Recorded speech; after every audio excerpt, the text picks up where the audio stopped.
തൃശൂർ എരുമപ്പെട്ടി അദൂരിലെ 4 വയസ്സുകാരന്റെ മരണത്തിന് കാരണം പേനയുടെ അടപ്പ് തൊണ്ടയിൽ കുടുങ്ങിയെന്ന് പോസ്റ്റ്മോർട്ടം റിപ്പോർട്ട്. നേരത്തെ കുപ്പിയുടെ അടപ്പാണ് തൊണ്ടയിൽ കുടുങ്ങിയതെന്ന് സംശയമുണ്ടായിരുന്നു.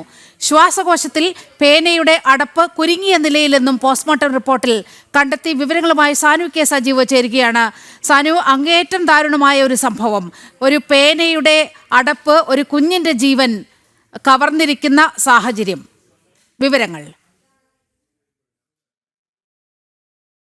വേണ്ടി വീട്ടിൽ ഒരുക്കുന്നതിനിടയിലാണ് ഈ ഒരു ദാരുണ സംഭവം ഉണ്ടായിട്ടുള്ളത്. അതായത് കുട്ടി ഭക്ഷണം കഴിക്കുന്നു. ആ ഭക്ഷണം കഴിക്കുന്നതിനിടയിൽ ഈ പേനയുടെ ക്യാപ്പ് കുട്ടിയുടെ വായിൽ അകപ്പെടുകയായിരുന്നു.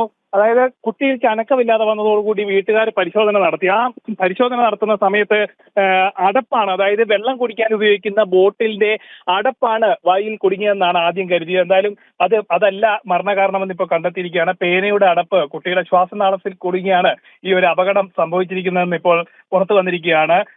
എരുമപ്പെട്ടി ആദൂർ സ്വദേശികളായ ഉമർ മുഫീദ ദമ്പതികളുടെ മകൻ മുഹമ്മദ് ഹസനാണ് മരിച്ചിരിക്കുന്നത്. 4 വയസ്സായിരുന്നു പ്രായം. എന്തായാലും വലിയൊരു ദാരുണമായ സംഭവം ഉണ്ടാകുന്നു. അതായത് ഭക്ഷണം കഴിക്കുന്നതിനിടയിലാണ് ഈ അപകടം സംഭവിച്ചിട്ടുള്ളത്. ശരി, സാനുവാണ് അങ്ങേയറ്റം ദാരുണമായ ഒരു വാർത്തയുടെ വിവരങ്ങൾ പങ്കുവച്ചത്.